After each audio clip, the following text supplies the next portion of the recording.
Mon mari a ramené sa maîtresse, m'a tendu les papiers du divorce et a dit « Je suis désolé, mais divorce de moi ».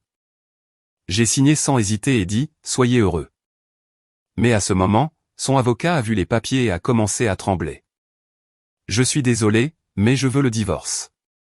Je veux commencer une nouvelle vie avec Laure. » La voix d'une froide cruauté résonna dans le salon silencieux.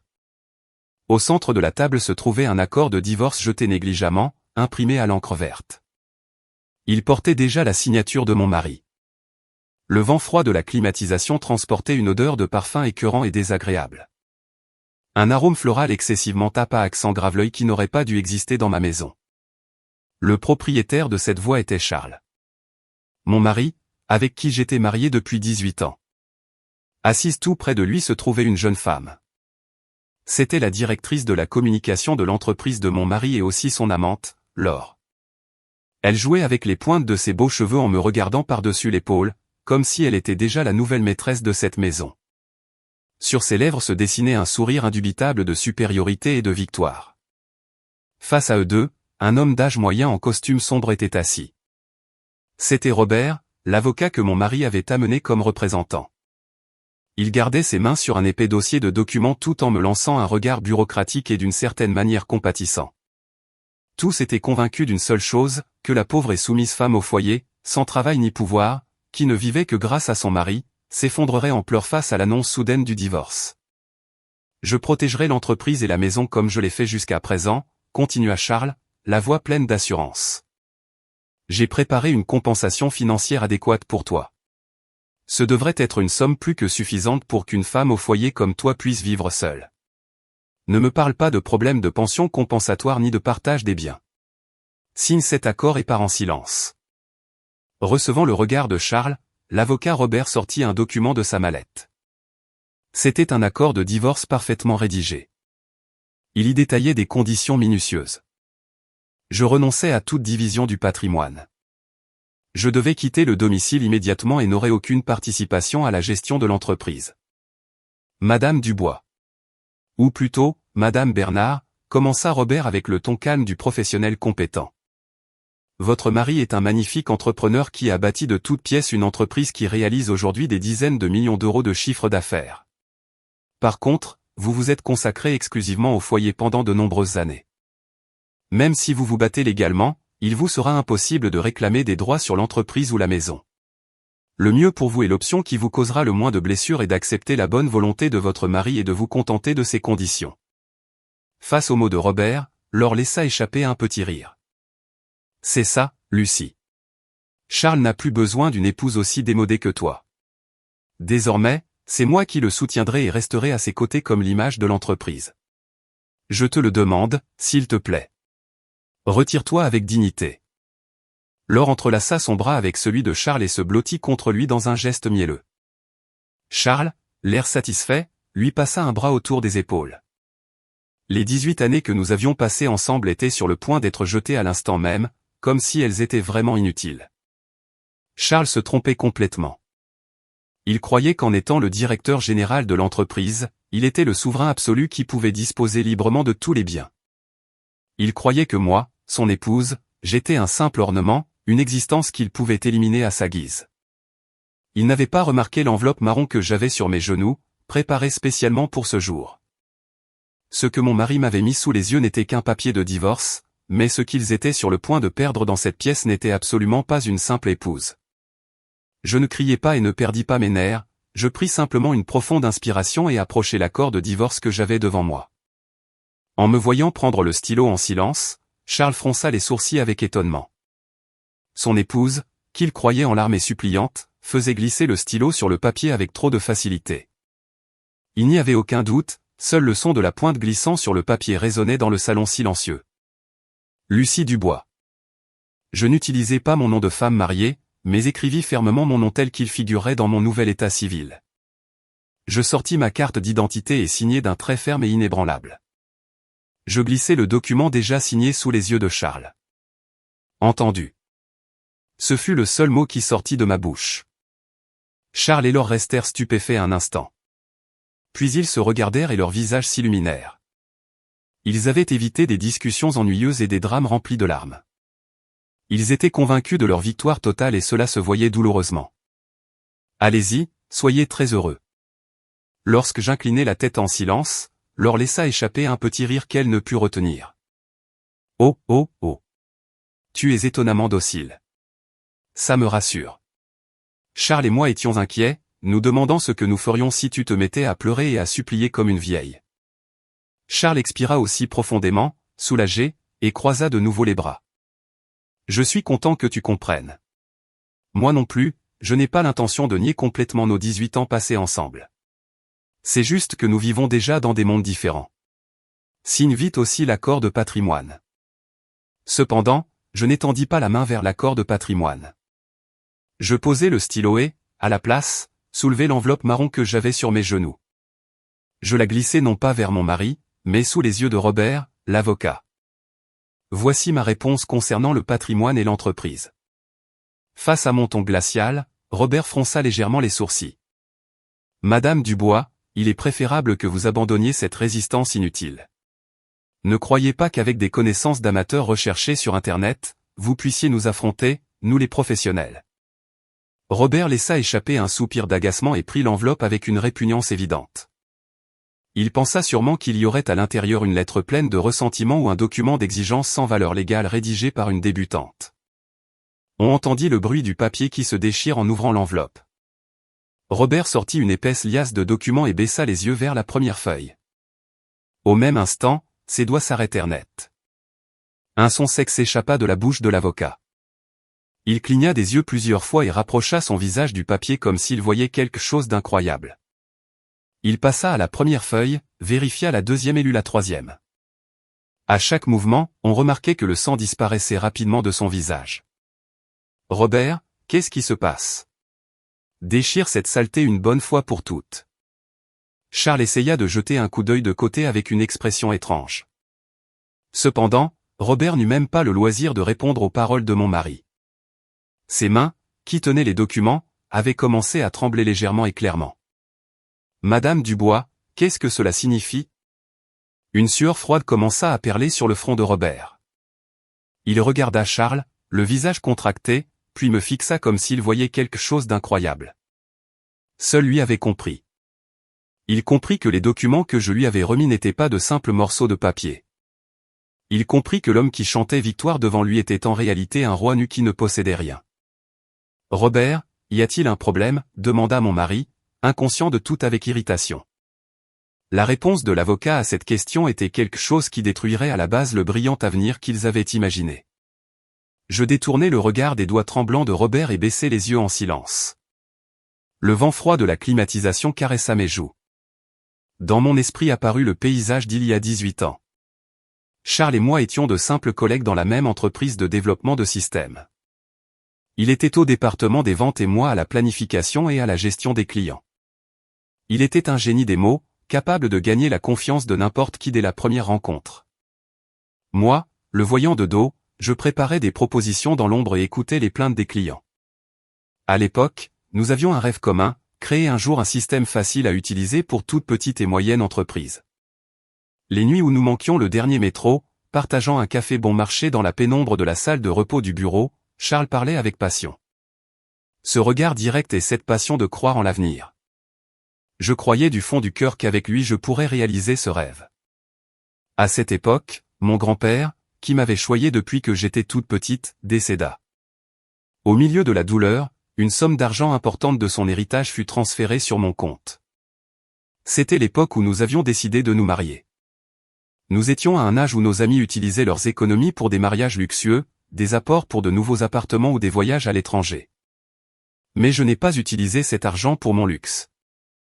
Fondons l'entreprise, donnons forme à notre rêve.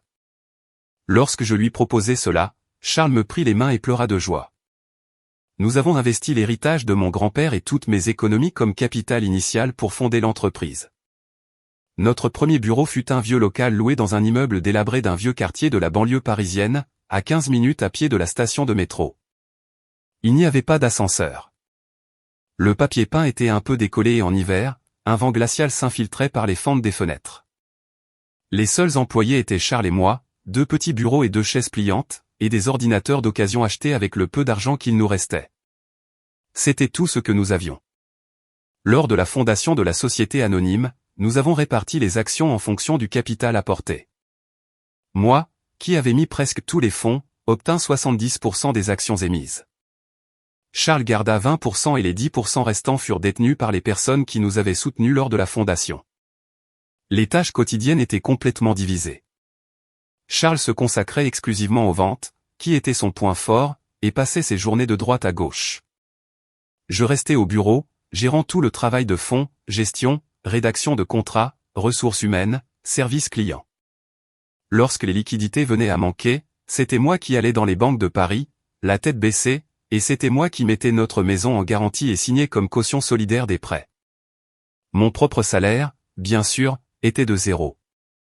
Au début, j'occupais le poste de présidente du conseil d'administration. J'étais la principale investisseuse et la responsable des opérations. Mais quand l'entreprise commença à décoller peu à peu, je pris une décision. Lors des réunions importantes avec les fournisseurs ou pour saluer de nouveaux clients, quand il parlait en public, l'ambiance s'illuminait immédiatement. Il avait un charisme qui attirait les gens. Au contraire, j'ai un caractère de travailleuse de l'ombre, experte en analyse de chiffres et de documents. Charles, je veux que tu sois le directeur général. La nuit où je le lui dis, il fut très surpris. Es-tu sûr? C'est une entreprise créée avec ton argent, Lucie. Je souris et hochai la tête. Tu es plus apte à être le visage de l'entreprise. Je ne lui cédais absolument pas mes actions. Nous ne faisions que diviser les rôles de gestion pour faire grandir l'entreprise.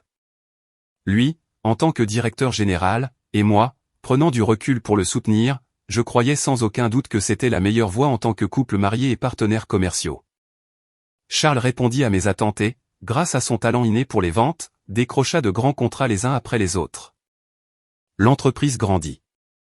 Le nombre d'employés augmenta et nous déménageâmes dans des bureaux beaucoup plus spacieux sur l'avenue des Champs-Élysées. Au fur et à mesure que le nombre de fois où on l'appelait directeur augmentait, il consolidait sa confiance en tant qu'entrepreneur. Cependant, l'être humain semble être une créature qui perd de vue le sol qu'elle foule lorsque ceux qui l'entourent ne cessent de l'aduler. Au fil des années, quelque chose commença à se déformer à l'intérieur de Charles. Le titre de directeur général imprimé sur ses cartes de visite n'était qu'une fonction déléguée par l'entreprise. Les véritables propriétaires de la société sont les actionnaires qui possèdent la majorité des actions. Cependant, à un moment donné, il oublia cette différence fondamentale. Il commença à croire que le fait d'être valorisé comme le visage de l'entreprise était un mérite exclusif de son talent, que, étant lui le représentant, toute l'entreprise lui appartenait. Ce qui est à ma femme est à la communauté. Lucie ne s'immisce jamais dans la gestion, donc en pratique, c'est mon entreprise. Cette fausse croyance commode se transforma en une vérité inébranlable dans sa tête. Les souffrances que j'avais endurées dans l'ombre pour la liquidité, signant d'épais contrats bancaires et équilibrant les chiffres jusque tard dans la nuit. Toute cette réalité embourbée avait complètement disparu de sa vision alors qu'il marchait sur les scènes éclairées. À cet instant, dans le salon devant nous, l'avocat Robert déglutit difficilement en regardant les documents qu'il tenait dans les mains. Ce qu'il lisait était le registre des actionnaires mis à jour de l'entreprise que j'avais présenté, ainsi que l'accord d'apport de capital de la fondation, la preuve irréfutable que mes 70% d'actions avaient été acquis avec des biens propres antérieurs au mariage. C'est-à-dire avec l'héritage et mes économies personnelles. Qu'est-ce qui se passe, Robert? Écarte ces papiers une bonne fois pour tout et fais-lui signer l'accord, le pressa Charles d'une voix qui ne pouvait cacher son irritation. À ses côtés, Laure laissa échapper un soupir d'ennui et tambourina sur la table avec ses longs ongles manucurés. Lucie, cesse de gagner du temps inutilement. Ne vole plus de temps à Charles. Ils ne réalisaient pas encore que le sol sous leurs pieds s'effondrait déjà. Le rêve que nous avions partagé il y a 18 ans dans ce bâtiment d'un vieux quartier de la banlieue parisienne était devenu réalité. Mon mari, convaincu que c'était un accomplissement uniquement le sien, essayait maintenant de me jeter comme une ordure inutile. Je regardais en silence le visage de Robert. Le visage pâle de l'avocat se leva et se tourna lentement vers Charles. « Monsieur Bernard, vous m'avez gravement menti. » La voix basse et forcée de Robert résonna dans le salon. Le sourire de supériorité disparut du visage de Charles. « Menti? Que voulez-vous dire par j'ai menti ?» Charles fronça les sourcils, agacé. Il n'imaginait pas un seul instant que l'avocat qu'il payait lui-même lui lancerait de telles paroles soudainement. Cependant, Robert avait complètement perdu toute marge de manœuvre pour complaire à mon mari. Il alternait son regard entre les documents dans ses mains et le visage de Charles, comme s'il voyait quelque chose d'incroyable.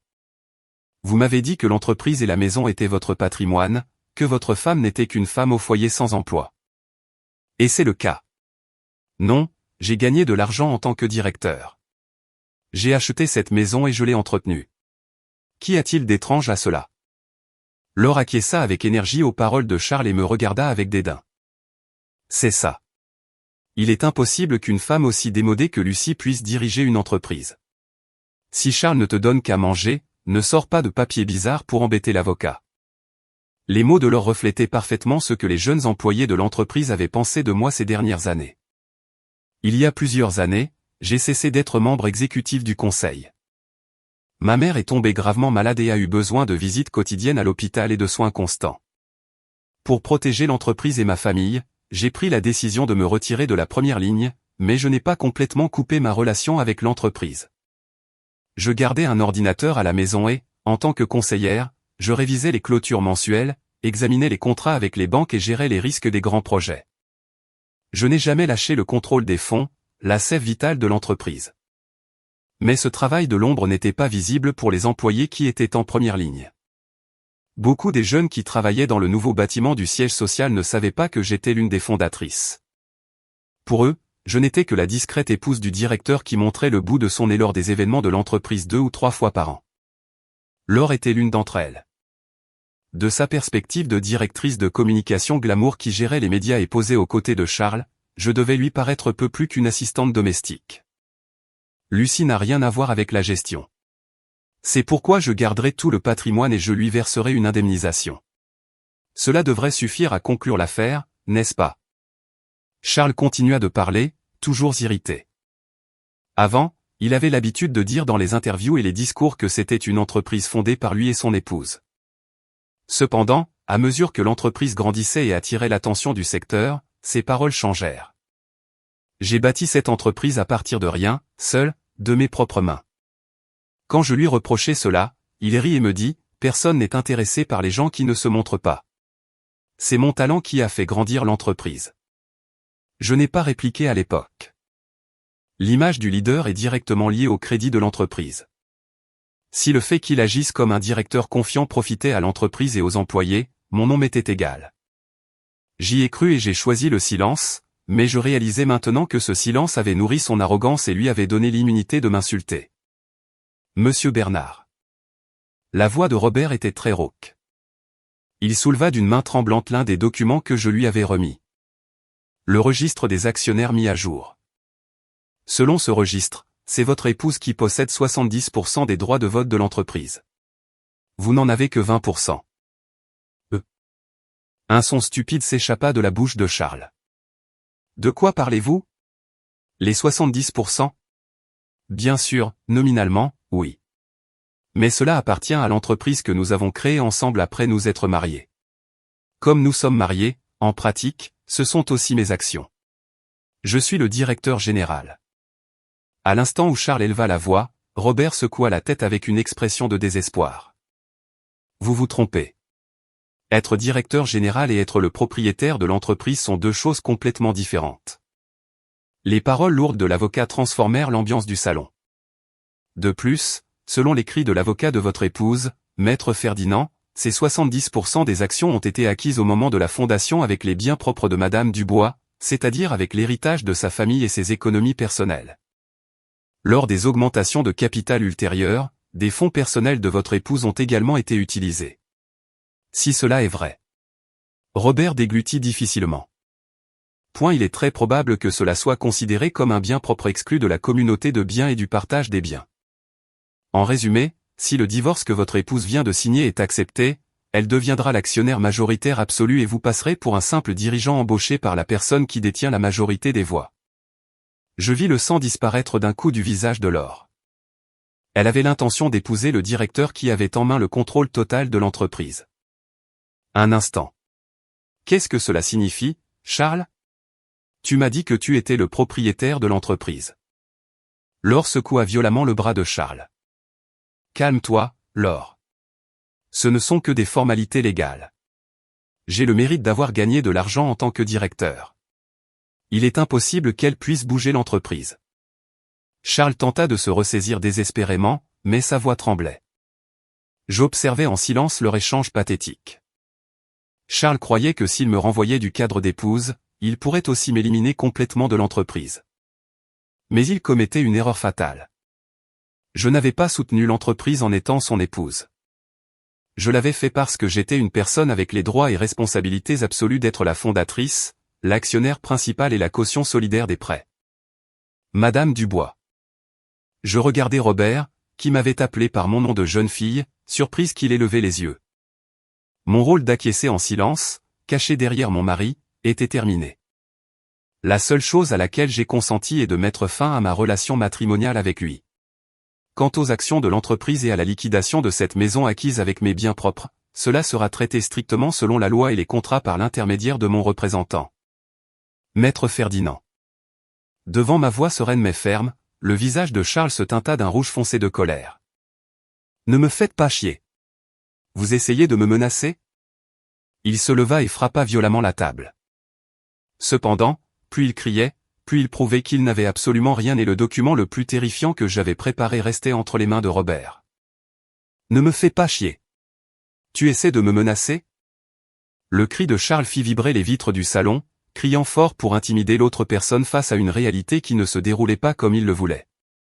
C'était l'outil le plus lâche et le plus efficace qu'il avait appris ces dernières années.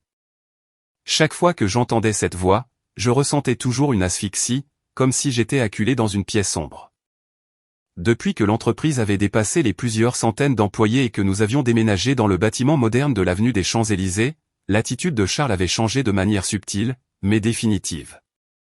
Dans les interviews pour les magazines ou les discours aux clients, il disait toujours la même chose, j'ai monté cette entreprise de zéro et seul. Mon existence avait été complètement effacée des lèvres de cet homme qui, au début, disait avoir fondé l'entreprise avec son épouse. La nuit où je lui en ai parlé calmement, il m'a répondu de très mauvaise humeur, personne ne s'intéresse à parler des gens qui ne se montrent pas. C'est mon talent qui a fait grandir l'entreprise jusqu'à ce point. Tu n'as qu'à bien te comporter et rester à la maison. Ces mots me transpercèrent la poitrine comme une lame de rasoir froide. Le fait que je me sois retiré du front pour m'occuper de ma mère ne signifiait nullement que j'abandonnais l'entreprise, de la maison, je vérifiais les chiffres mensuels, lisais d'épais contrats et continuais à le soutenir dans l'ombre afin qu'il puisse se battre tranquillement à l'extérieur.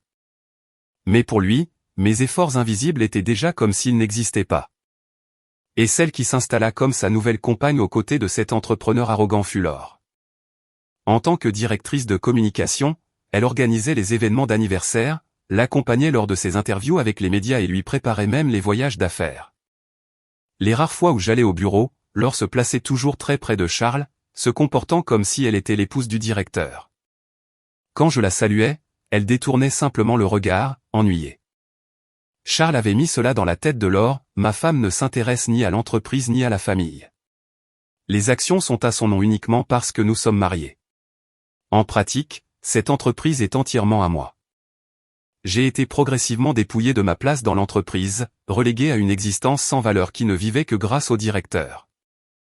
Si je répliquais, Charles élevait la voix en disant « Grâce à qui manges-tu » Il a mal interprété le silence que j'avais choisi pour protéger l'avenir de l'entreprise et des employés comme une faiblesse de son épouse et est devenu de plus en plus vaniteux. Le fait décisif s'est produit il y a quelques mois. Je vérifiais sur mon ordinateur à la maison les documents de la clôture comptable mensuelle. Mes doigts, qui suivaient la série de chiffres, s'arrêtèrent net sur une ligne. Les frais de représentation et de relations publiques avaient anormalement et injustement augmenté depuis quelques mois. Il n'y avait aucune indication que les projets publicitaires avaient augmenté, et pourtant, des frais d'hébergement dans des hôtels de luxe, des repas dans des restaurants réservés, des articles de marque. Des meubles très chers et même le contrat de location d'un appartement de luxe en plein quartier du Marais figurait comme dépense de l'entreprise sous le concept de résidence pour les dirigeants du service communication. Il n'existait dans notre entreprise aucun poste de dirigeant dans le service communication. La directrice de communication, Laure, n'était qu'une employée sans poste au conseil. Cette nuit-là, je montrai à Charles les documents imprimés lorsqu'il rentra à la maison. Quels sont ces frais? Cela ne peut pas être justifié comme une dépense de l'entreprise. Face à mon observation, Charles montra une expression de nervosité un instant, mais aussitôt, avec son attitude intimidante habituelle, il me cria, « Quelqu'un qui ne met pas les pieds au bureau n'a pas à se mêler de tout. » Ce sont des dépenses que moi, en tant que directeur, j'ai jugées nécessaires. Le loyer du logement n'a pas été approuvé par le conseil d'administration et en plus, ses frais d'hôtel sont. Charles balaya un verre de la table et le son aigu du verre brisé coupa mes paroles. Tu ne fais que dormir à la maison. Qu'est-ce que tu vas savoir de la gestion? Si tu as une plainte, viens me le dire quand tu gagneras autant que moi. Les morceaux de verre brisé étaient éparpillés sur le sol. Charles me foudroyait du regard en respirant bruyamment. Si je continuais à enquêter, je n'en sortirais pas indemne. Cette menace silencieuse flottait clairement dans ses yeux. Normalement, mon esprit se serait brisé à ce moment-là. Voir mes 18 ans de dévouement rejetés, être insulté et voir l'argent de l'entreprise que j'avais créée être utilisé pour une femme inconnue. Cette réalité était suffisamment cruelle pour me pousser dans une profonde obscurité mentale. Cependant, en regardant les morceaux de verre éparpillés, mon cœur fut enveloppé d'un silence aussi glacial que la glace. Plus que par la tristesse. Je ne criais pas et ne m'accrochais pas à lui. J'allais simplement chercher un balai et une pelle et nettoyer les morceaux de verre en silence. Charles dut penser que je m'étais complètement soumise. Il laissa échapper un rire moqueur et disparut vers la chambre. Mais il ne le savait pas. Il ne savait pas que le lendemain, je contactais secrètement Monsieur Didier, l'auditeur externe de l'entreprise, et, exerçant mes droits légitimes d'actionnaire majoritaire, lui demandais une enquête exhaustive sur l'utilisation inappropriée des fonds de l'entreprise. Et maintenant, dans le présent, ne me fais pas chier. Tu essaies de me menacer?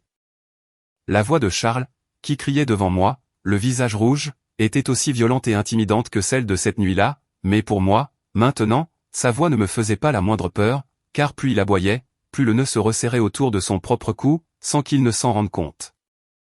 Le regard de l'avocat Robert n'était plus dirigé vers Charles qui criait. Les mains tremblantes de Robert s'avancèrent encore plus loin dans la liasse de documents que je lui avais remis. Ce qui apparut fut le rapport préliminaire de l'audit externe que Didier avait enquêté et élaboré en secret pendant des mois.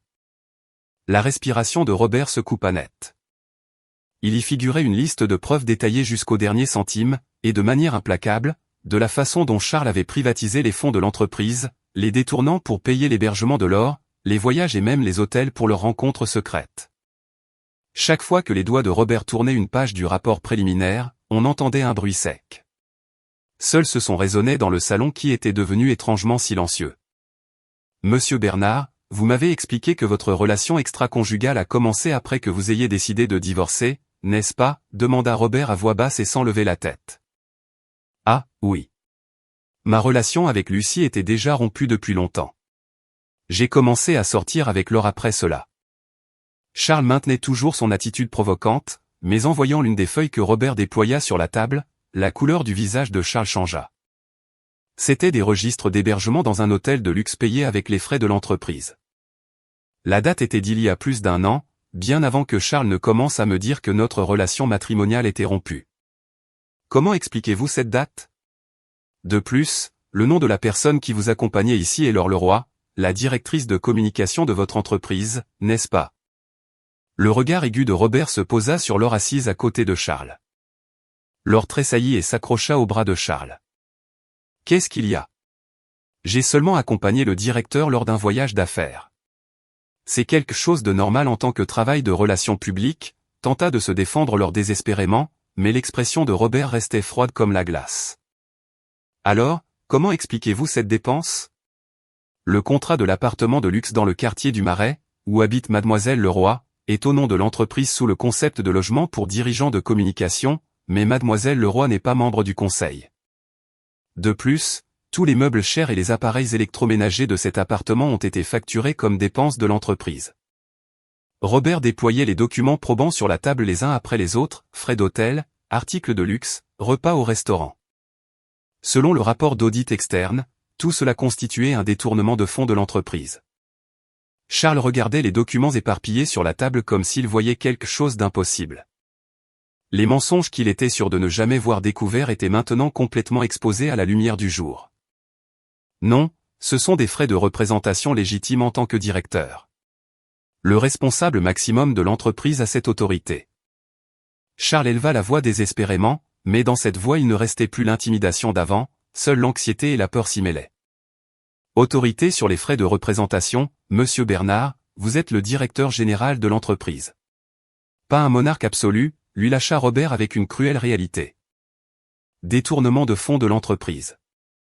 Ce n'est plus un simple problème de divorce matrimonial, c'est un acte grave de déloyauté envers la société. Et dans le pire des cas, nous pourrions parler d'un délit d'abus de confiance. Devant ces mots, la couleur disparut complètement du visage de Laure. L'argent de l'entreprise, murmura-t-elle d'une voix tremblante, regardant Charles d'en bas comme le suppliant. Charles, tu as dit que cet appartement et ses voyages étaient payés avec ton argent. Je ne savais pas que c'était de l'argent de l'entreprise. Laure paniqua en réalisant que la vie luxueuse qu'elle croyait avoir acquise était en réalité volée de la poche d'autrui. Tais-toi.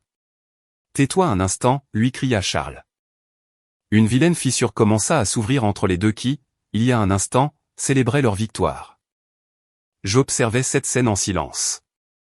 La terreur et la confusion qu'il ressentait maintenant n'étaient rien comparées au désespoir que j'avais supporté seul pendant ces années. Lucie, tu m'as tendu un piège, n'est-ce pas? Charles me regarda avec des yeux injectés de sang. Ce n'est pas un piège. J'ai simplement fait enquêter sur les dépenses illicites en tant qu'actionnaire majoritaire de l'entreprise. Je voulais juste confirmer à qui appartenait le crédit qui générait cet argent dont tu te vantais tant d'avoir gagné par tes propres efforts.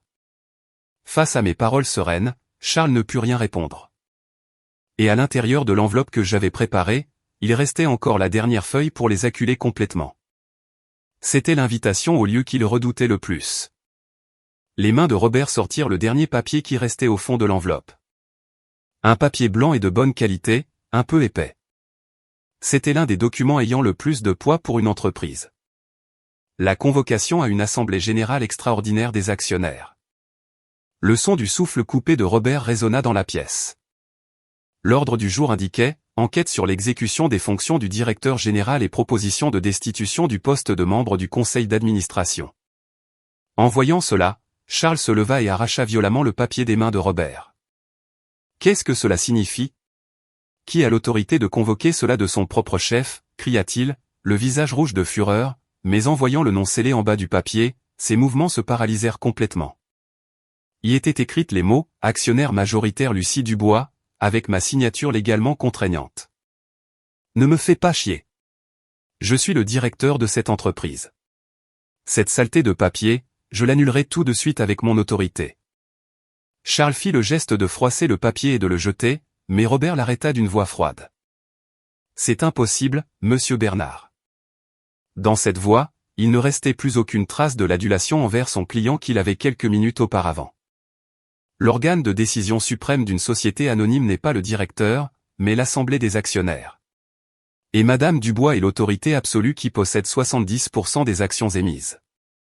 Avec son vote favorable, qui détient la majorité, elle peut vous destituer de votre poste de directeur général à tout moment. C'est la loi. La main levée de Charles resta en l'air comme si elle avait perdu sa direction. Je regardais en silence le verre de thé froid dont les glaçons avaient déjà fondu sur la table. Des gouttes d'eau glissaient sur la surface du verre, assombrissant le sous-verre en tissu.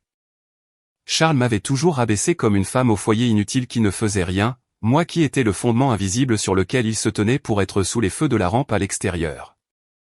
Il avait commodément effacé ce fait crucial de sa mémoire. Il y a quelques années, lorsque l'entreprise a déménagé dans le flambant neuf bâtiment actuel sur l'avenue des Champs-Élysées, nous devons obtenir un énorme prêt bancaire de plusieurs millions d'euros. Charles se vantait fièrement d'avoir convaincu le représentant de la banque avec son bagout commercial. Mais les institutions financières du monde réel ne sont pas aussi naïves que de prêter d'énormes sommes d'argent uniquement pour une passion oratoire. Celle qui a signé comme caution solidaire dans l'épais contrat financier au sein de l'imposant bureau de la banque, c'était moi, en garantissant les propriétés que j'avais à titre personnel avant le mariage et l'héritage de mon grand-père. L'entreprise a pu obtenir pour la première fois le crédit pour mobiliser de grandes quantités de fonds. Ce qui soutenait les fondations de l'entreprise n'était pas le visage du directeur qui apparaissait sur les photos, mais ma solvabilité en signant en arrière-plan. Je n'ai jamais fait étalage de ce fait. Je suis resté caché pour qu'il puisse regarder devant lui en toute tranquillité. Il a pu se maintenir sur le piédestal de directeur uniquement parce que j'étais en dessous, le soutenant de toutes mes forces. Attendez, ce document aussi. Robert ramassa un autre papier parmi les documents éparpillés sur la table. C'était une note simple du registre de la propriété de la maison où nous nous trouvions. Monsieur Bernard, vous avez dit que cette maison était aussi votre propriété et que c'est pourquoi vous alliez expulser Madame Dubois. Cependant, selon le registre, la majeure partie des fonds d'achat de ce terrain et de ce bâtiment a été payée avec les biens propres antérieurs de Madame Dubois. Il vous est légalement impossible d'installer Mademoiselle Leroy ici de votre propre chef ou d'expulser Madame Dubois sans un sou. En entendant cette sentence, le visage de Laure se tendit complètement. Elle regarda le visage de Charles d'en bas comme si elle voyait quelque chose d'incroyable. Qu'est-ce que cela veut dire alors? Charles n'a absolument rien à lui en réalité? La voix de Laure tremblait légèrement. Elle réalisait que le poste de jeune et belle épouse de directeur et la vie de luxe qu'elle croyait avoir acquise n'était qu'un mirage. Elle n'avait fait que mener une vie de luxe avec de l'argent provenant de la poche de l'épouse d'un autre homme. Charles se mordit les lèvres avec force et me foudroya du regard, les yeux injectés de sang. Tu m'as trompé tout ce temps. Tu me tenais à ta merci et tu te moquais de moi derrière mon dos. Ignorant ses propres erreurs et tentant de tout me reprocher par ses cris, je levai lentement la tête et le regardai directement dans les yeux. Je ne t'ai jamais trompé une seule fois. Ma voix calme coupa l'air du salon plus clairement que ses cris. Les contrats, le registre de la propriété et les responsabilités de la caution, tout cela étaient des faits inébranlables qui ont toujours été là depuis le début. C'est toi qui as décidé de ne pas les voir, aveuglé par ton ego et tes désirs. Un son étouffé s'échappa de la gorge de Charles. Je n'ai pas l'intention de couler émotionnellement l'entreprise dont dépendent les familles des employés. C'est précisément pour cela que je ne peux pas permettre que l'entreprise soit privatisée de cette manière. Si tu es vraiment un homme digne de rester assis sur la chaise de directeur, cela sera jugé strictement lors de l'assemblée des actionnaires dans un mois. De l'extérieur de la fenêtre, le chant des cigales lointaines se faisait entendre, perçant les tympans. Le silence que j'avais gardé pendant 18 ans pour le protéger s'était maintenant transformé en le plus grand poids pour le juger et se l'était planté directement dans la gorge. Le visage de Charles s'était assombri par la colère et l'humiliation. Son immense fierté ne pouvait simplement pas accepter le fait que le royaume dont il se croyait souverain absolu n'était qu'un château de sable tenu dans la paume de ma main. Très bien, si tu te mets comme ça, j'ai aussi mes plans. Charles parla d'une voix basse qui semblait traîner. Dans ses yeux nichait une malice claire et un désir égoïste de vengeance envers moi. Je démissionnerai de cette entreprise. En échange, je prendrai tous les clients et les meilleurs employés et je monterai une nouvelle entreprise. Il posa les deux mains sur la table et se pencha en avant pour me regarder d'en haut. Une femme de bureau comme toi, qui n'a jamais été en première ligne, ne peut pas faire de directrice. Même la banque retirera les fonds immédiatement si le responsable, qui suis moi, disparaît. On entendit la voix suppliante de Laure à ses côtés. Charles lui passa le bras autour de l'épaule et, avec une attitude encore plus triomphante, continua. Si je pars, cette entreprise sera une coquille vide. Il ne te restera que l'immense dette en tant que caution. Si ça te convient, fais ce que tu veux. Je vais fonder une entreprise beaucoup plus grande avec Laure, à partir de zéro. C'était une ligne qu'il n'aurait jamais, en tant qu'entrepreneur et en tant que personne, dû franchir. Le directeur général, qui doit veiller aux intérêts de l'entreprise, avait ouvertement déclaré qu'il détruirait la société pour se sauver et satisfaire son ego. Je ressentis une profonde peine avant même la tristesse. Il n'avait vraiment rien compris. Monsieur Bernard, êtes-vous fou? Celui qui parla avant moi fut l'avocat Robert. Il plissa les yeux derrière ses lunettes et lança un regard glacial et méprisant à Charles, un directeur général en exercice qui emmène les clients et les employés de l'entreprise pour fonder une entreprise. C'est clairement un délit d'abus de confiance. Non seulement vous ferez face à une gigantesque réclamation pour dommages et intérêts de la part de l'entreprise, mais vous pourriez même être poursuivi pénalement pour déloyauté envers l'entreprise. Devant l'observation de Robert, le visage de Charles se contracta de nouveau. De plus, vous n'avez ni la capacité financière ni la solvabilité pour monter une nouvelle entreprise. Comme il est clairement apparu dans les documents il y a un instant, votre crédit jusqu'à présent s'est maintenu grâce au patrimoine et à la caution de Madame Dubois. Quelle banque va vous prêter des millions à vous qui avez détourné des fonds de l'entreprise et qui n'avez aucun patrimoine? Les faits bruts bloquèrent complètement la voie de sortie de Charles. Non, j'ai du talent. N'importe qui dans le secteur connaît mon visage. Être connu et avoir une solvabilité sont des choses différentes, lui dis-je tranquillement. Les contrats que tu as signés avec les clients l'ont été au nom de l'entreprise. Ce n'étaient pas des millions d'euros qui bougeaient uniquement grâce à ton charisme personnel. C'est une solvabilité qui existait grâce au système de l'entreprise et aux employés qui la soutenaient. Tais-toi, ne me fais pas la morale avec ces airs de grandeur. Charles finit par perdre son sang-froid et tendit la main vers la liasse de documents que j'avais préparés sur la table. Le bruit désagréable du papier qui se déchire résonna dans le salon. Il commença à déchirer au hasard les copies du registre des actionnaires et des documents d'audit que j'avais apportés, les jetant par terre. Il n'y a plus de preuves. L'entreprise est à moi. Je ne la donnerai à personne. Les morceaux de papier éparpillés comme des confettis. Son image, respirant bruyamment, n'était absolument pas celle d'un dirigeant compétent, mais celle d'un enfant en pleine crise de colère. Laure, effrayée par cette étrange scène, recula pour prendre ses distances avec Charles.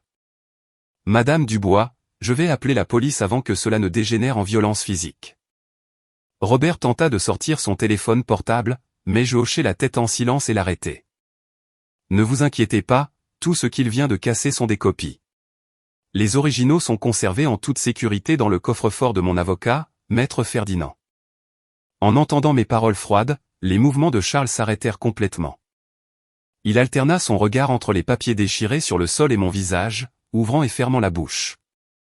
L'acte de vandalisme qu'il avait commis, poussé par la colère, n'avait servi qu'à démontrer sa propre impuissance.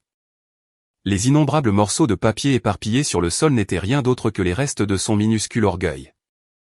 Robert soupira profondément. Puis il commença à ranger bruyamment les documents qui lui appartenaient dans sa mallette. « Monsieur Bernard, mon travail se termine ici, » dit-il d'une voix robotique implacable. « Robert, qu'est-ce que vous dites ?» Charles tenta de s'accrocher à lui, pris de panique, mais Robert secoua sa main avec froideur. « J'ai accepté cette mission en tant que représentant pour un accord amiable de divorce. Cependant, je n'ai absolument aucune intention d'être complice d'actes clairement illégaux comme le détournement de fonds d'entreprise ou la dissimulation de patrimoine. Cela va à l'encontre du code éthique de l'avocature. » Robert ferma la fermeture éclair de sa mallette et se leva. « Continuer à être impliqué avec vous représente un risque trop grand. Je vous enverrai la facture des consultations que nous avons eues jusqu'à aujourd'hui plus tard. Avec votre permission. » « Attendez, Robert. » Ignorant les supplications de Charles, Robert quitta précipitamment le salon. Le bruit lourd de la porte principale qui se fermait résonna dans toute la maison. Abandonné par l'expert qu'il croyait être son plus grand allié, Charles s'effondra au sol. Laure aussi tremblait, le visage pâle. « Charles, qu'est-ce qui va m'arriver ? Cet appartement était de l'argent de l'entreprise. Alors je suis comme une voleuse ? » Laure secoua les épaules de Charles en pleurant à chaudes larmes. « Tais-toi, moi aussi je suis une victime. » « Victime ? De quoi vas-tu être victime, toi ? Tu m'as dit que tu étais un directeur riche. » Une vilaine dispute. L'image du couple qui, il y a quelques minutes, riait triomphalement devant moi, n'existait plus. Je l'ai regardé d'en haut en silence. Mon représentant légal, l'avocat Ferdinand, et le chef de l'audit externe, Monsieur Didier, sont déjà en marche.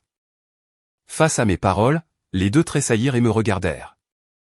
Nous avons déjà expliqué la situation aux banques, qui sont notre principale source de crédit, et nous avons commencé à négocier. Je leur ai communiqué que je ne retirerai pas ma caution immédiatement pour ne pas couler l'entreprise et nous avons convenu d'une période de transition. Le visage de Charles se contorsionna de désespoir. Sa supposition que je détruirais l'entreprise, emporté par mes émotions, avait complètement échoué. Toi. Je ne te licencierai pas en me laissant emporter par mes émotions. Nous tiendrons le conseil d'administration et l'assemblée générale des actionnaires formellement, en respectant la loi. Là, nous exposerons devant tous les dirigeants et actionnaires les résultats de l'enquête sur le détournement des fonds de l'entreprise.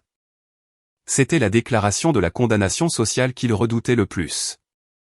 Le fait honteux d'avoir détourné de l'argent de l'entreprise pour payer les frais de subsistance de son amante serait exposé devant ses subordonnés et ses mentors. Mademoiselle Leroy, vous n'êtes pas une exception non plus. Quand je lui lançai le regard, Laure étouffa un cri aigu. Il sera rigoureusement vérifié si vous utilisiez cet appartement et ces meubles chers en sachant qu'ils étaient payés avec les fonds de l'entreprise. Si cela est considéré comme un enrichissement illicite, l'entreprise exigera logiquement votre restitution.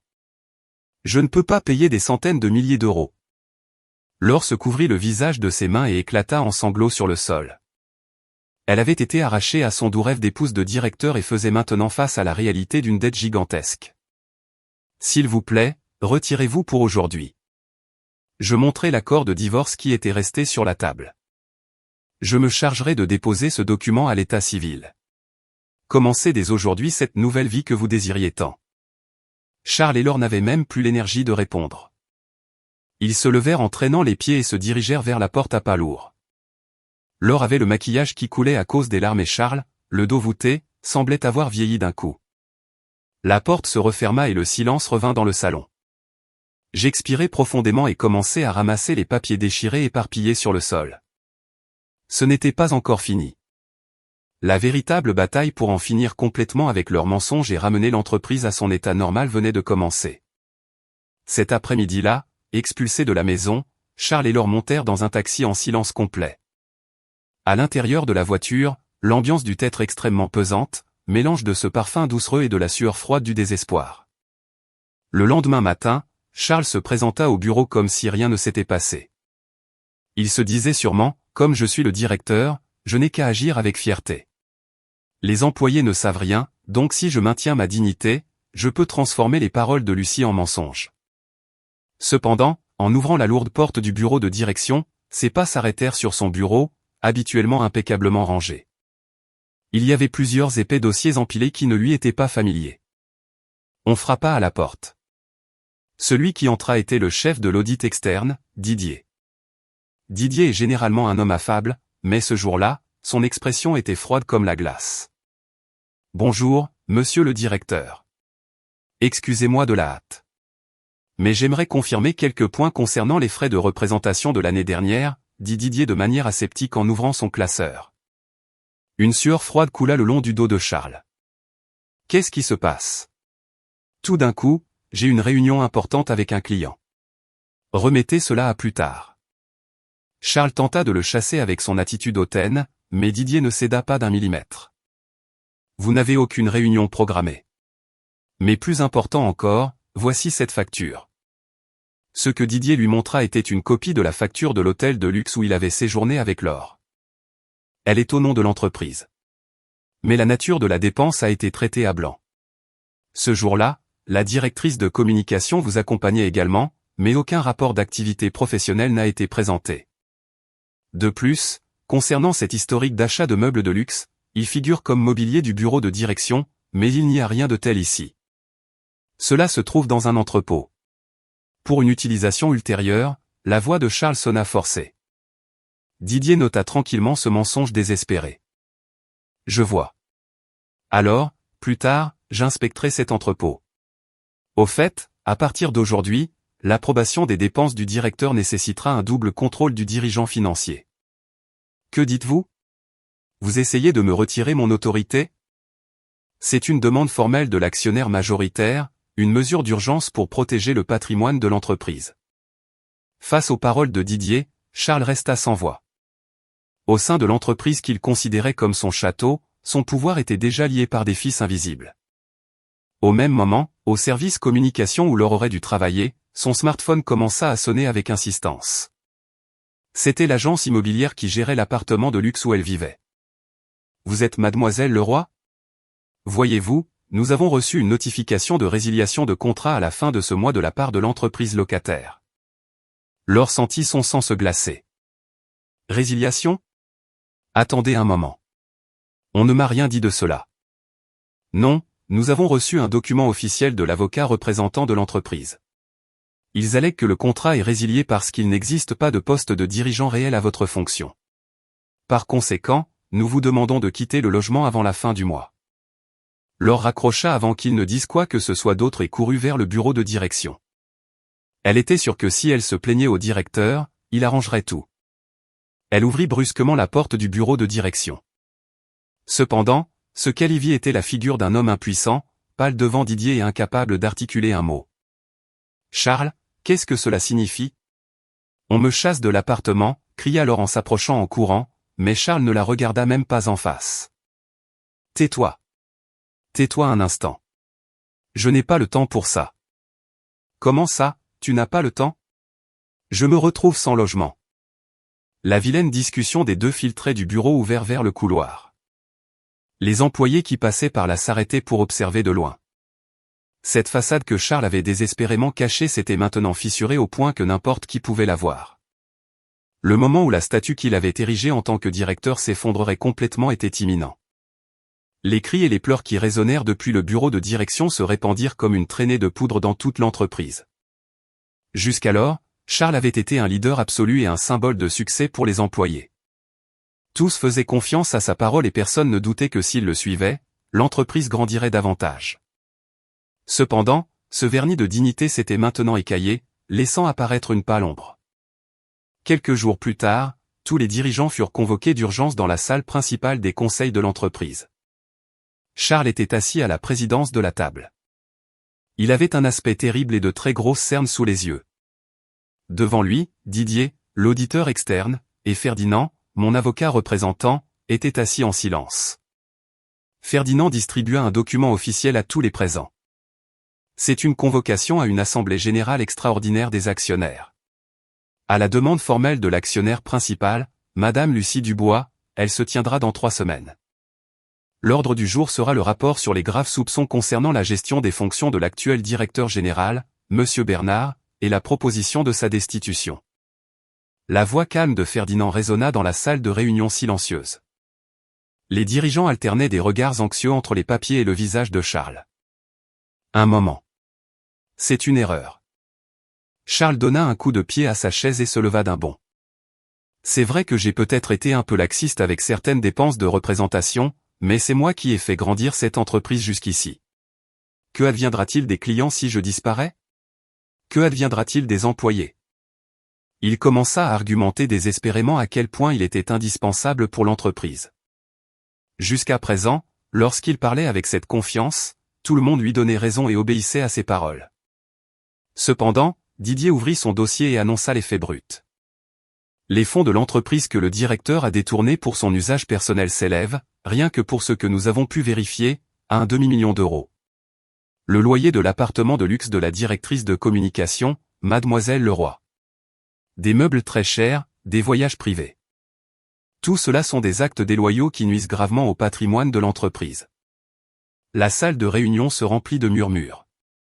La relation avec l'or était déjà une rumeur qui courait dans l'entreprise, mais personne n'imaginait que les bénéfices de la compagnie qu'ils avaient gagnés à la sueur de leur front s'évaporaient pour financer les luxes de l'amante du directeur. De plus, je dois vous informer de quelque chose, continua Ferdinand sans se laisser interrompre. Actuellement, la personne qui garantit le grand crédit bancaire de l'entreprise n'est pas le directeur, c'est l'actionnaire majoritaire, Madame Lucie Dubois. Madame Dubois a communiqué à la banque son intention de retirer sa garantie si les irrégularités commises par le directeur ne sont pas corrigées. Cette déclaration équivalait à une condamnation à mort pour les dirigeants. Si la banque se retirait, l'entreprise se retrouverait sans liquidité instantanément et ferait faillite. Ils comprirent enfin que celui qui soutenait la survie de l'entreprise n'était pas le roi nu qui criait devant eux, mais cette épouse discrète qui n'avait jamais mis les pieds sur la première ligne. Écoutez, croyez-moi, elle n'a aucune idée du travail sur le terrain. Je protégerai cette entreprise. Charles cria jusqu'à s'époumoner, mais les regards froids des dirigeants n'étaient plus dirigés vers lui. Tous lisaient leurs documents en silence, s'essuyant la sueur froide sans dire un mot. Ce silence suffocant était la preuve la plus évidente qu'il avait complètement perdu sa crédibilité en tant que leader. De son côté, au service communication aussi, il se passait quelque chose d'anormal. Les gens avaient cessé de s'approcher de l'or. Jusqu'alors, elle avait bénéficié d'un traitement spécial en étant la favorite du directeur. Elle refilait le travail difficile aux filles de l'administration et n'apparaissait devant les médias que lors des événements glamour. Personne ne pouvait s'opposer à elle parce que derrière elle se tenait l'autorité absolue de Charles. Cependant, les rumeurs concernant les détournements de fonds du directeur et l'annulation de son appartement s'étaient déjà largement répandues parmi les employés de base. Laure, voici le brouillon de la note de presse d'aujourd'hui, dit un jeune employé en posant des papiers sur sa table d'un coup sec. Sa voix n'avait plus le ton flatteur d'avant. Elle était froide, comme celle de quelqu'un à qui l'on refile quelque chose d'ennuyeux. Et, qu'est-ce que c'est que ce brouillon? Il est plein d'erreurs. Réécris-le tout de suite. Laure cria de manière hystérique comme d'habitude, mais le jeune lui rétorqua froidement, « Je suis désolé, Monsieur Didier a ordonné de revoir tout le budget et les protocoles de travail du service communication. Il semble que vos approbations ne soient plus valables, directrice. » Laure resta sans voix et regarda autour d'elle. Personne ne voulait établir de contact visuel avec elle. Elle sentait que tout le bureau murmurait en se moquant d'elle à voix basse tout en faisant semblant de regarder les écrans de leurs ordinateurs. L'avenir où elle se promenait dans l'entreprise avec des airs de grandeur en tant qu'épouse du directeur s'était complètement effondré. Elle réalisa enfin qu'on la méprisait comme complice d'une fraude. À mesure que la vérité éclatait, l'ambiance au bureau changea radicalement. Tous commençaient à prendre conscience avec terreur du poids de ces fondations invisibles que j'avais soutenues sans que personne ne le remarque pendant 18 ans. Dans le salon privé et silencieux d'un restaurant de luxe de Paris. Personne n'avait touché le magnifique plateau de jambon ibérique et de fruits de mer qu'on leur avait servi. Charles, le front baigné de sueur froide, inclinait profondément la tête devant le directeur d'un grand client assis de l'autre côté de la table. « Je vous prie de me soutenir pour fonder une nouvelle entreprise. Je vous promets de vous offrir un système supérieur à l'actuel pour la moitié du prix. » C'était une supplication désespérée. Son expulsion de l'entreprise était imminente. La seule voie qui lui restait était d'utiliser ses contacts pour voler les clients et s'établir de force. Il croyait avoir suffisamment de talent. Il était sûr que cet homme le suivrait. Cependant, le client posa lentement son verre de vin et laissa échapper un soupir lourd. « Monsieur Bernard, votre passion commerciale a été très appréciée par moi depuis longtemps, mais ce que nous recherchons, ce n'est pas la passion, mais la tranquillité et les garanties. » Le visage de Charles se contracta légèrement. « Garantie ? Je ne vous ai jamais causé de problème à votre entreprise. Avec mes références. Point hier, j'ai reçu une lettre très cordiale de Madame Lucie Dubois, l'interrompit le client. Dès qu'il mentionna ce nom, les paroles de Charles se paralysèrent. Le client lui lança un regard mêlant compassion et rejet catégorique. Avec la notification de changement de gestion de l'entreprise, elle nous a expliqué le solide système de garantie qui assurera nos contrats à partir de maintenant. Si nous pouvons vous confier le développement de systèmes de millions d'euros, c'est précisément parce que vous disposez d'une base financière robuste et d'une infrastructure qui nous garantit que quoi qu'il arrive, vous ne disparaîtrez pas.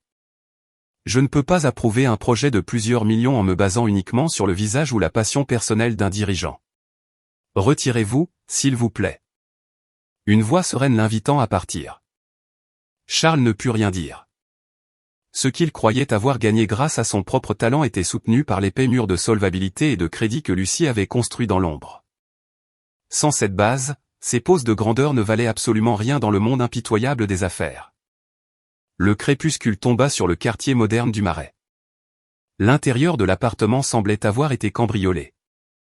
Laure fouillait désespérément des sacs et des marques, des chaussures de créateurs et des vêtements chers dans d'énormes cartons éparpillés sur le sol. Sur la table se trouvait un bordereau envoyé par un cabinet d'avocats, jeté négligemment. Il exigeait, avec des chiffres froids et percutants, le remboursement du loyer payé illégalement au nom de l'entreprise, des meubles luxueux et des voyages privés.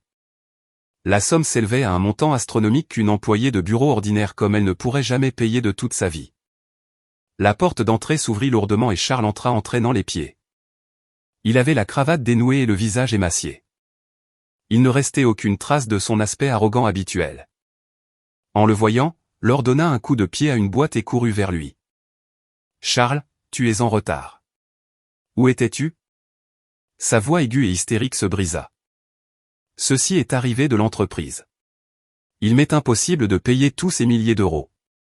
Fais vite quelque chose. » Laure lui poussa le bordereau contre la poitrine, mais Charles, sans force, le repoussa et s'effondra lourdement sur le canapé du salon. « Tais-toi. Je viens de parcourir tout Paris en demandant des faveurs et en baissant la tête. Laisse-moi me reposer un peu. » « Te reposer ? Demain, on me vire d'ici. Tu as déjà loué un autre appartement et j'espère que tu vas avancer le paiement de cette lettre. »« Je n'ai pas d'argent. » Le cri de Charles fit vibrer l'air de la pièce. Laure haussa les épaules en sursautant et le regarda d'en haut avec incrédulité. « Comment ça, tu n'es pas le directeur ? Tu auras des économies. Mon compte bancaire est presque gelé par l'enquête de l'entreprise. Il n'y a pas une seule banque qui m'ait prêté de l'argent pour ma nouvelle entreprise, pas un seul client qui ait voulu me suivre. Et tout ça à cause de toi, à force d'insister pour les hôtels de luxe et les caprices de marque. Une personne poussée à bout montre toujours les crocs à ceux qui sont les plus proches. Charles tentait de rejeter toute la responsabilité des actes provoqués par son propre ego et ses désirs sur Laure. Sur son visage, se reflétait clairement un mélange de colère et de mépris. « Ma faute ? Ne me fais pas rire. C'est toi qui m'as dit de ne pas m'inquiéter, que l'appartement et les voyages étaient payés par toi. » Laure le regarda avec dégoût et sourit de manière moqueuse. « Tu m'as menti en disant que tu étais le maître de l'entreprise. Tu traitais Lucie comme si elle était une dame inutile et il s'avère qu'en réalité, tu n'étais qu'un homme pathétique entretenu par sa femme. Et toi ?» Charles se leva et leva la main vers Laure. Mais elle ne recula pas et lui rendit un regard féroce. « Frappe-moi. J'appellerai la police. Si l'ex-directeur soupçonné de détournement se retrouve dans un scandale d'agression physique, tu vas directement en prison. » La main levée de Charles tremblait en l'air sans savoir où se diriger. La nouvelle vie et l'amour dont il parlait en étaient qu'une illusion répugnante et superficielle autour du doux miel de l'argent de l'entreprise. Dès que cela disparut, la seule chose qui resta entre eux fut la haine mutuelle et le besoin de se rejeter la faute. Laure ferma violemment la fermeture éclair de sa valise et se dirigea vers la porte sans lancer un seul regard à Charles. « Où vas-tu ? » ?»« Je rentre chez mes parents. Si je reste avec un pauvre menteur comme toi, tu ruineras toute ma vie. » Le bruit sec des talons s'éloigna et la porte se referma avec fracas. Charles resta complètement seul dans le salon en désordre. Par terre traînaient des vêtements et des relevés bancaires déchirés que Laure avait décidé d'abandonner il y a quelques jours seulement. Il avait serré sa jeune amante dans cette même pièce et s'était immergé dans une sensation d'omnipotence, comme s'il était le centre de l'univers. Il croyait qu'en se débarrassant de son épouse Lucie, il obtiendrait sa vraie liberté et briserait les chaînes qui l'entravaient. Mais ce qu'il brisa, ce ne furent pas les chaînes, ce fut la seule bouée de sauvetage à laquelle Lucie s'était accrochée pour qu'il puisse se maintenir debout dans la société. Dans la pièce silencieuse, un son aigu s'échappa de la gorge de Charles. Le désespoir de savoir qu'il avait commis une erreur irréparable montait lentement le long de ses pieds comme une eau trouble et glacée. Dans la salle de réunion privée du dernier étage de l'immeuble des Champs-Élysées, d'épais et sombres nuages de pluie s'annonçaient par la fenêtre. J'étais tranquillement assise devant la grande table en acajou. À mes côtés, l'avocat Ferdinand et le chef de l'audit Didier examinaient d'épaisses liasses de documents en lançant des regards sévères. Sur le siège d'en face se trouvait Charles. Il ne restait rien de l'homme qui, il y a quelques jours, se promenait comme le maître de l'entreprise. Il avait une barbe de plusieurs jours et de lourdes cernes sombres. Son coûteux costume était plein de plis et lui-même semblait être enfoncé dans la chaise comme un cadavre. Voici le rapport d'audit final sur les dépenses irrégulières. Didier glissa une énorme pile de documents vers le centre de la table. Le bruit sourd des papiers frappa la salle. Les coûts de location de l'appartement de la directrice Leroy, l'achat du mobilier, les voyages personnels et les hébergements dans des hôtels. En calculant toutes ces sorties irrégulières extraites avec des justifications fictives, le montant que vous avez détourné à des fins privées s'élève à un total d'un demi-million d'euros. Un demi-million d'euros ? Charles sursauta en entendant le chiffre accablant. C'est impossible. C'est trop. Cela doit être une erreur. Charles approcha les papiers de ses mains tremblantes et tourna les pages. Mais là se trouvaient les registres implacables détaillés centime par centime, toutes les approbations signées par lui-même comme preuve. Ce n'est pas une erreur. Ce sont tous des faits confirmés. La voix de Didier était aseptique et glaciale. Monsieur le directeur, vous aviez une grave confusion. Vous sembliez croire que ce demi-million d'euros provenait d'énormes bénéfices excédentaires de l'entreprise et que vous les utilisiez librement. Mais Didier sortit une autre feuille, c'était la copie du contrat de prêt bancaire. Cette dépense frauduleuse a explosé depuis le printemps dernier et coïncide exactement avec la date à laquelle l'entreprise a reçu une importante extension de financement bancaire pour notre nouveau projet. Le peu de couleur qui restait sur le visage de Charles s'effaça. La personne qui a garanti ce prêt en hypothéquant ses propriétés personnelles, a été l'actionnaire principal, Madame Lucie Dubois. C'est-à-dire que vous avez dilapidé l'argent vital de l'entreprise que votre épouse avait obtenu en jouant son patrimoine personnel pour le donner à votre amante. Les paroles de Didier coupèrent l'air de la salle comme une lame aiguisée. Charles resta glacé, retenant son souffle. L'argent qu'il croyait être celui de l'entreprise et qu'il gaspillait à pleine main était l'effort cristallisé de sueur et de sang de l'épouse qui le soutenait. Il avait dilapidé l'héritage que le grand-père de sa femme lui avait laissé juste pour acheter des sacs coûteux à une autre femme. Cet acte si dégoûtant parvenait enfin à être assimilé par sa tête. Ah! Un gémissement inarticulé sortit de la bouche de Charles. Accroché au papier, il commença à trembler convulsivement. Face à l'immensité du crime commis et devant des preuves irréfutables, son insignifiant orgueil fut complètement écrasé. Monsieur Bernard, commença Ferdinand d'une voix dépourvue d'émotion. En tant que représentant de Madame Lucie Dubois, je vous informe que nous exigeons la restitution immédiate de ce demi-million d'euros à l'entreprise. De plus, et de manière indépendante, nous procéderons à vous poursuivre pour dommages moraux et infidélité. Restitution immédiate? Charles regardait dans le vide. Je n'ai pas cet argent. Laure m'a abandonné et est partie. J'ai essayé de me mettre à mon compte et personne ne m'a écouté. Il ne me reste rien. Au bord du désespoir, il se leva, chancelant, et me regarda fixement de l'autre côté de la table avec des yeux suppliants. Lucie, je t'en prie. J'ai été un idiot. Tout a été de ma faute. Il s'appuya des deux mains sur la table et inclina la tête vers moi. Donne-moi une dernière chance. Cette entreprise a besoin de moi. Toi-même, tu aurais des problèmes si je disparaissais. Nous avons été ensemble pendant 18 ans. C'était une supplication désespérée. Sans plus se soucier de son orgueil, l'homme qui avant m'insultait en disant « J'ai créé cette entreprise seul et toi tu passes tes journées à dormir », était maintenant sur le point de pleurer, implorant pour sa vie. Je changerai. J'ai complètement rompu avec Laure. S'il te plaît, rends-moi l'entreprise. Ne me prive pas de mon sens de la vie, qui est d'être directeur. Sa voix pathétique retentit dans la salle de réunion. Je le regardais simplement en silence. Il n'y avait plus de traces de tristesse ni de colère en moi, seulement la froide confirmation de la superficialité et de l'égoïsme de l'homme que j'avais devant moi. Lentement, j'ouvris la bouche. Je n'aurai aucun problème. En entendant ma voix calme, Charles leva la tête, surpris. Dans ses yeux, il restait encore l'absurde espoir que je puisse lui pardonner. Il est vrai que ton talent pour les ventes a fait grandir l'entreprise à un moment donné. Je le reconnais justement, dis-je en prononçant chaque mot avec lenteur. Mais le fait d'avoir fait grandir l'entreprise ne te donne pas le droit de voler ses fonds. Ne te donne pas le droit d'utiliser l'argent garanti par le patrimoine d'autrui pour jouer avec ton amante. Lucie, je t'en supplie. Laisse-moi essayer encore une fois. Je vais tout arranger. Charles tenta de tendre les mains vers moi. Je détournai le regard avec froideur, interrompant ses supplications. Tu ne veux pas arranger notre mariage. Cette phrase fut celle qui lui porta le coup final. Tu n'aimais que le mode de vie sûr et confortable où tu étais soutenu par mon crédit et où tu avais le merveilleux titre de directeur général. Le visage de Charles se figea complètement dans le plus grand désespoir. Il réalisa enfin que j'avais tout vu. J'ai déjà signé le document qui met fin à notre mariage. En cessant d'être ton épouse, je n'ai aucune obligation de te soutenir. Désormais, je suis une simple actionnaire majoritaire qui destituera un dirigeant corrompu en appliquant la loi. Tout ce que j'avais souffert en le soutenant d'en bas pour protéger l'entreprise pendant 18 ans. Il comprenait enfin la valeur de tout cela, maintenant qu'il l'avait complètement perdu. Dans 3 jours, nous tiendrons l'assemblée générale extraordinaire des actionnaires. Nous y approuverons ta destitution formelle en tant que directeur. Au moins, puisque tu as été la tête de l'entreprise, je veux que tu expliques la vérité aux employés de ta propre voix.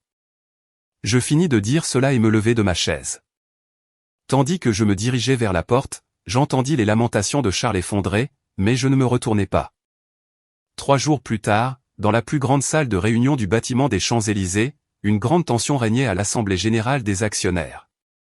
Tous les dirigeants et certains des premiers actionnaires minoritaires étaient présents.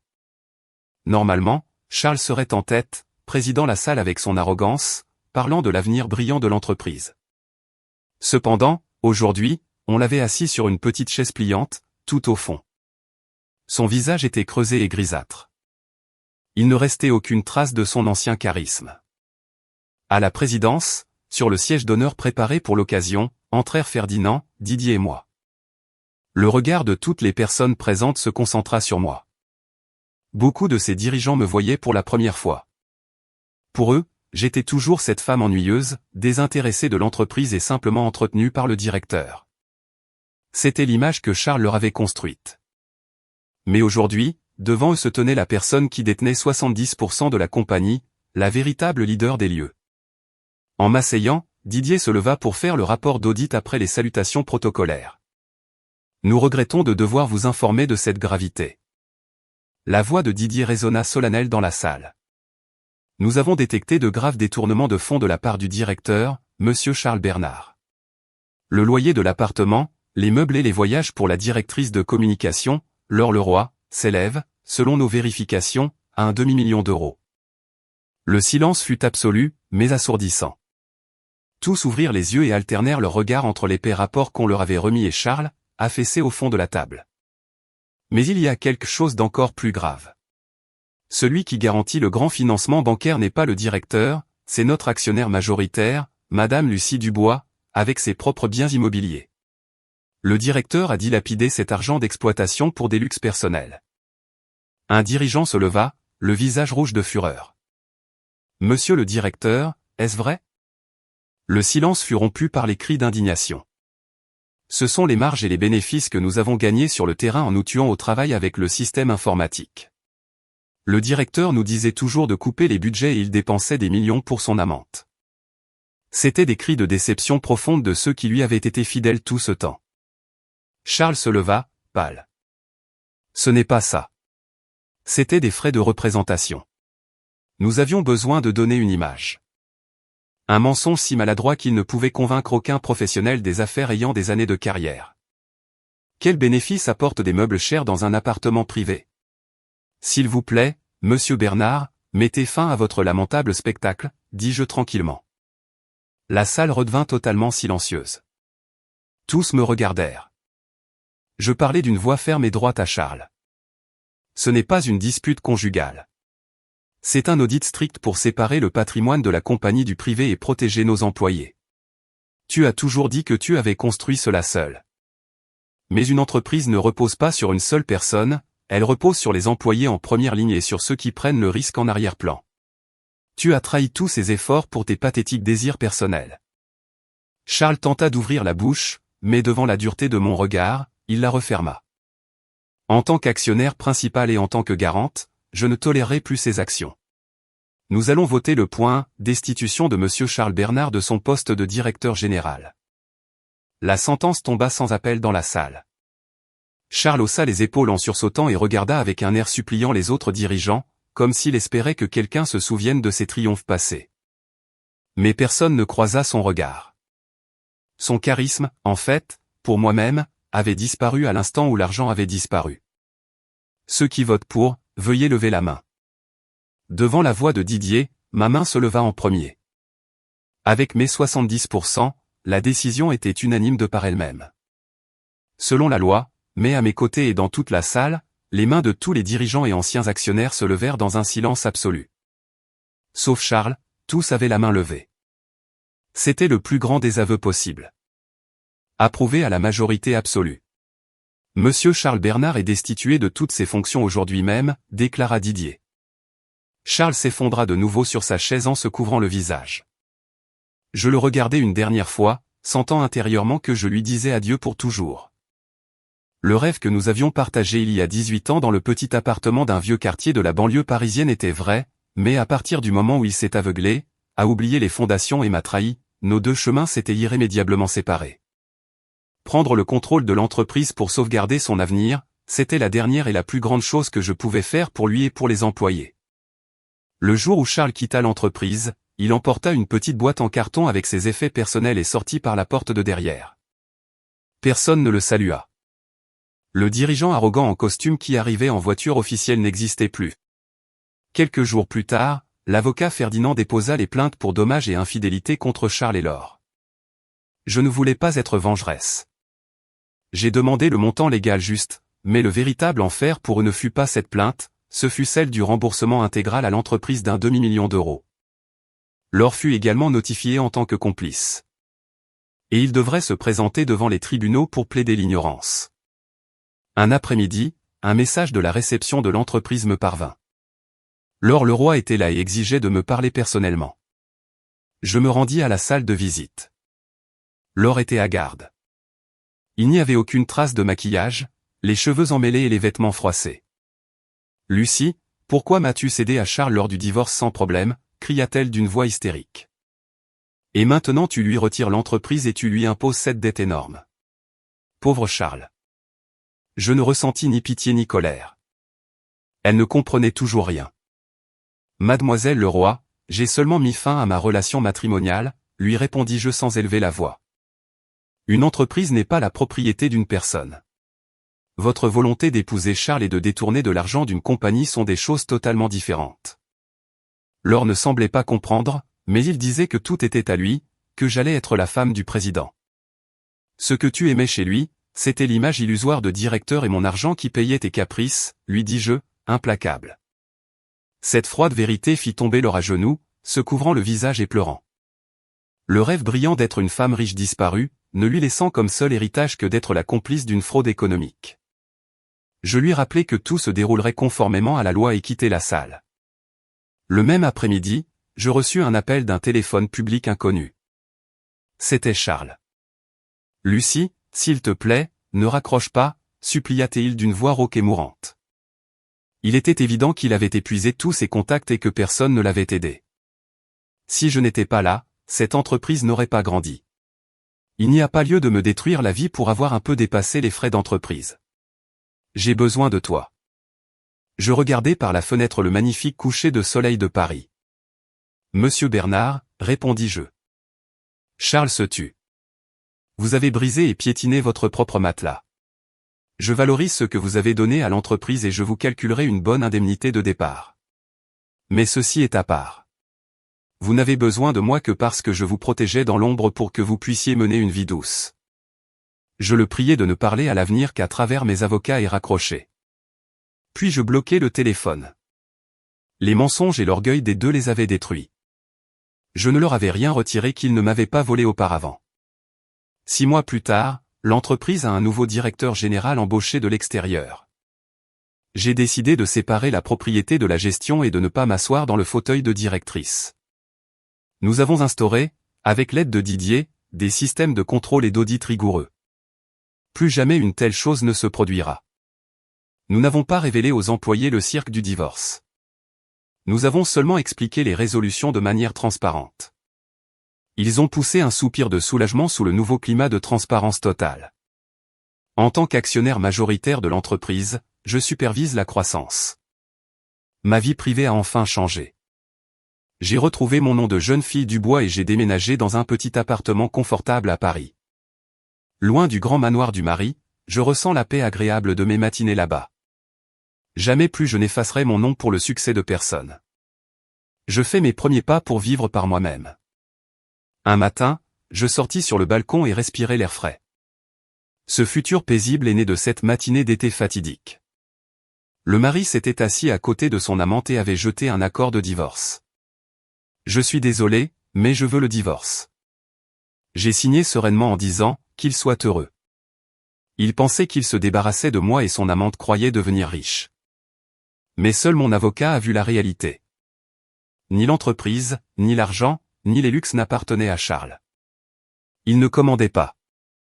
Ce que je lui ai remis n'était pas mon argent ni l'entreprise. Je lui ai seulement rendu les papiers déchirés du mariage. Tout ce qui se trouvait derrière ce mariage était revenu une fois pour toutes à sa véritable propriétaire,